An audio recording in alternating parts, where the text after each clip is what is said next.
ये कुरान पाक है, ठीक है। मैं इससे बढ़कर मेरा ख्याल है वो खातून मेरी बहन बेटियों जैसी है। ये कुरान पाक है जी। मैं ये भी दिखा दूं बाद में कि जी वो ऊपर का कवर ही पकड़ा हुआ था, अंदर तो खाली किताब थी। ये पूरा कुरान है जी, ठीक है।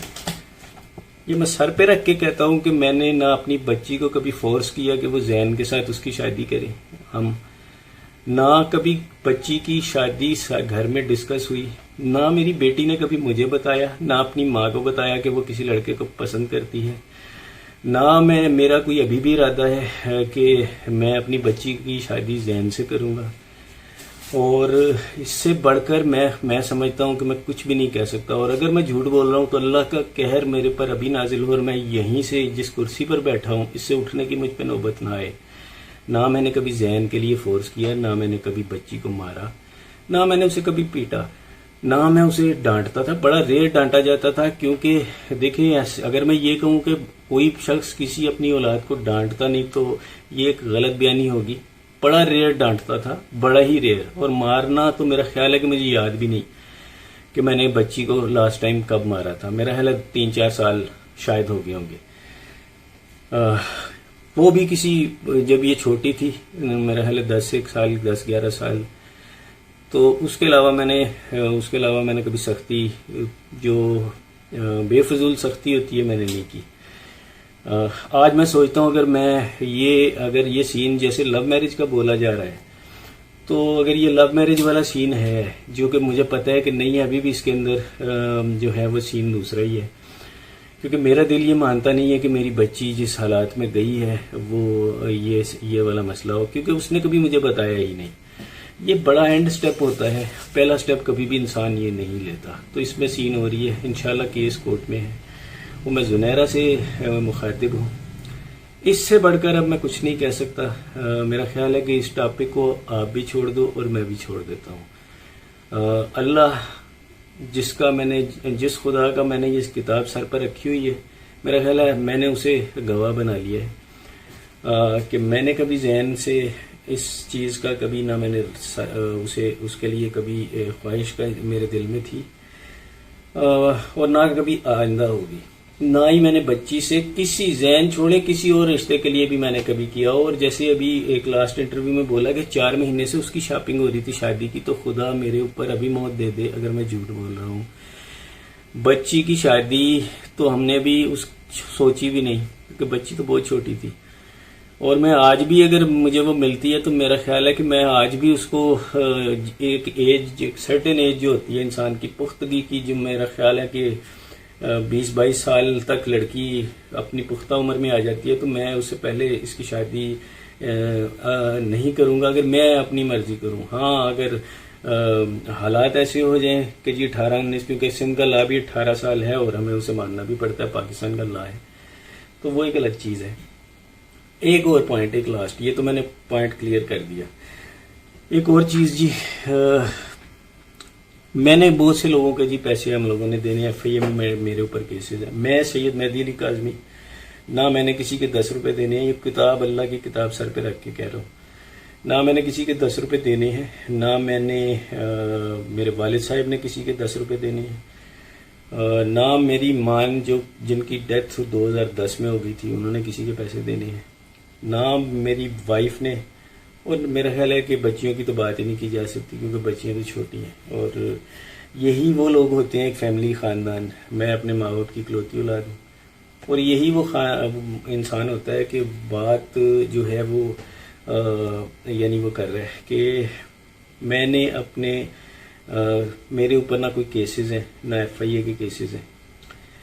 अगर कोई मेरा नाम लेकर ये बता दे कि जी मैंने किसी से गबन किया है या किसी के पैसे देने हैं या मैं भागा हूँ, तो पहली चीज़ मैं सबसे पहले पॉइंट आउट कर दूँ, मैं 16 साल से यहाँ रह रहा हूँ। मेरे पूरे जो रिश्तेदार हैं वो मुझे मेरे घर में आके मिलते हैं। मेरी पूरी बरादरी को पता है मैं कहाँ रहता हूँ। और मुझे तो बाहर हमारी जो बेसिकली हमारा जो ख़ानदान है, ख़ानदान से मुराद कज़न, खाला, फुफो, मामू, इस किस्म की जो चीज़ें हस्तियाँ होती हैं, हम सब अमेरिका, दुबई इस तरह फैले हुए हैं। उन्होंने मुझे बड़ी दफ़ा ऑफ़र किया कि जनाब आप इधर आओ, दुबई में सेटल हो, अमेरिका में हो। मैं दुबई गया था 1 महीने 1.5 महीने के लिए, लेकिन मुझे वहाँ का माहौल पसंद नहीं आया। मैं वापस आ गया। मेरी यहाँ पे एक अच्छी जॉब है जी, मैं अल्लाह का शुक्र है इतना कमा लेता हूँ कि मुझे अल्लाह के आगे किसी के अलावा किसी से मांगने की ज़रूरत नहीं होती। तो मैं यहाँ पर अपनी बच्चियों का हलाल तरीके से पेट पालता हूँ। छोटी सी एक नौकरी है। मैंने करोड़ों का गबन किया होता तो मैं किराए के घर में धक्के नहीं खा रहा होता। मेरा अभी भी एक किराए का घर है जी, मैं इसमें रेंट पे रहता हूँ। ना मेरे पास गाड़ी है, ना ही मेरे पास मोटरसाइकिल है। ठीक है। मैं एक बड़ा लगा बंदा सा आदमी हूँ। जो सैलरी होती है उसके अंदर मेरा महीने का गुजर बसर होता है और हलाल तरीके से मैं चलता हूँ। ना मैंने किसी के पैसे देने हैं 10 रुपये भी। मैं ये चीज़ ख़त्म कर रहा हूँ आज। इसके बाद मैं कोई भी वीडियो कुछ भी बनाता रहे। मेरा ख्याल है कि इस किताब के बाद मैं किसी को जवाब दे मज़ीद नहीं हूँ। अब कोई जो मर्ज़ी बोलता रहे, मैं उसका वो नहीं हूँ। और मैं जुनैरा से भी रिक्वेस्ट करूँगा, मैं एक बाप हूँ, मैं अपनी बच्ची का एक केस लड़ रहा हूँ। आपके बकौल बच्ची खुद गई है, पसंद की शादी की है, मैं आपकी राय का एहतराम करता हूँ। मेरे बकौल ऐसा नहीं है। अगर मैं ये कहता हूँ कि मेरे बकौल ऐसा नहीं है तो आपको बुरा नहीं मनाना चाहिए।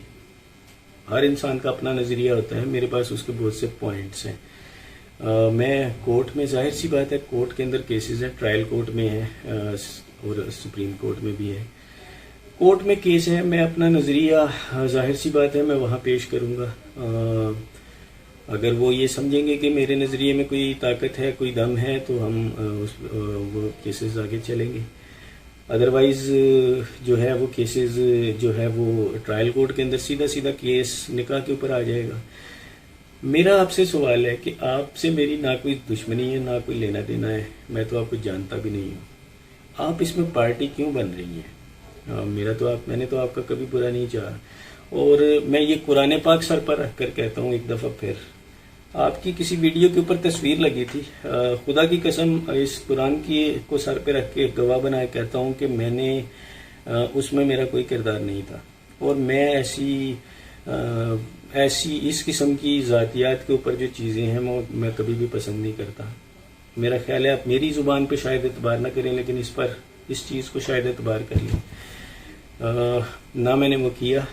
मुझे तो ये, मैंने वो तस्वीर जब मेरे पास सामने, मेरी आंखों के सामने आई, तो बाखुदा मैंने उसको दूसरी नज़र भर कर देखना भी गवारा नहीं किया, क्योंकि मैं इन चीज़ों को कंडेम करता हूँ। और पर्सनल, देखिए मेरे और आपके नज़रियात डिफरेंट हैं, लेकिन उसका ये मतलब नहीं है कि मैं और आप एक दूसरे को लेकर पर्सनल हो जाएं। आप मेरी बच्चियों जैसी हो और मेरा आपसे जो है वो कोई पर्सनल लेना देना, ना कोई लेन देन है, ना कोई ज़मीन झगड़े की। और एक और चीज़ भी मैं आपको बता दूं जी, ये कुरान है, वो जिस प्लाट की बात की जा रही है वो प्लाट मेरे अब्बा के नाम है। अब्बा ने मुझे दे दिया हुआ है, 2-3 सालों से वो मेरे पास है और उसका कोई और दुनिया में मालिक नहीं है। तो मुझे अपनी बच्ची की शादी उस प्लाट के लिए किसी और से करने की कतई ज़रूरत नहीं है। वो प्लाट मेरी ज़ाती नाम है, ठीक है। तो प्लीज़, अब मेरा ख्याल है आप मेरी ज़ुबान पे एतबार ना करें, मेरे इस कुरान पाक अल्लाह के कलाम पर एतबार करें और ये टॉपिक्स मज़ीद ना आप डिस्कस करें ना मैं करता हूँ, क्योंकि मेरा ख्याल है इसमें आपको तो शायद व्यूज़ चाहिए, आप वो व्यूज़ ले रही हैं, लेकिन आप ये नहीं सोच रही कि दूसरी तरफ एक बच्ची का बाप है जो अपनी बेटी के लिए कानूनी जंग लड़ रहा है। उस शख्स की वो कानूनी जंग भी लड़ रहा है, वो मीडिया भी फेस कर रहा है और उसके बाद वो इस किस्म की फेक एक्यूजेशंस भी कर रहा है।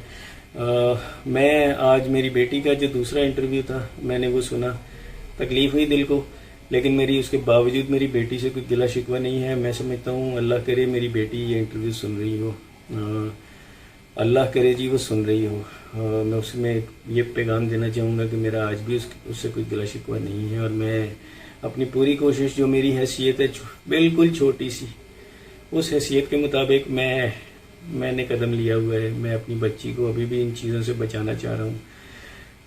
मैं आज भी उसी नज़रिए पे कायम हूँ जी कि मेरी बेटी के साथ मिसहैप हुआ था, वो ट्रैप हुई या जो भी इंसिडेंट पेश आए, जाहिर है वो तो कोर्ट के अंदर अगर फिर इन्वेस्टिगेशन इसकी होगी और अल्लाह करे कि हो तो वो खुलेगा और उसके बाद ये चीज़ें क्लियर होंगी, ये सॉर्ट आउट किया जाएगा मसला कि ये क्या था।